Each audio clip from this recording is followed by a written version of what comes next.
the x value becomes 1. If I am considering x value as 2, x value is 2. This is according to our consideration. What is the value we are considering?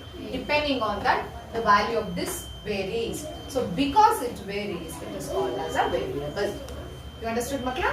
Why this is called a variable? Because according, when you are doing your sums, you will get to know. Sometimes we put the negative numbers, sometimes we take it as 0, and we give value to this variables. So this is called as a variables. It varies according to the value we give. So this is called as a variable. Coming to constant, it is already 2. It is already 3. Here you can't change anything. So this is called as a constant. So this is constant and this is variable. And in this one, polynomials, we have degrees of polynomials. Okay?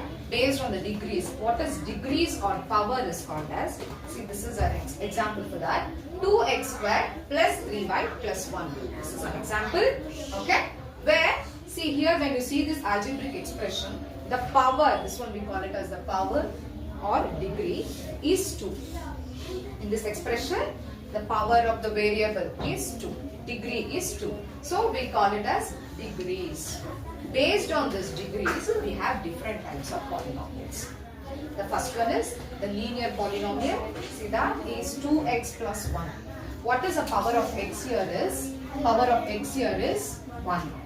So when the power of the alphabet variable is 1, we call it as a linear expression or linear polynomials. Okay? Coming to the quadratic polynomials or quadratic expressions.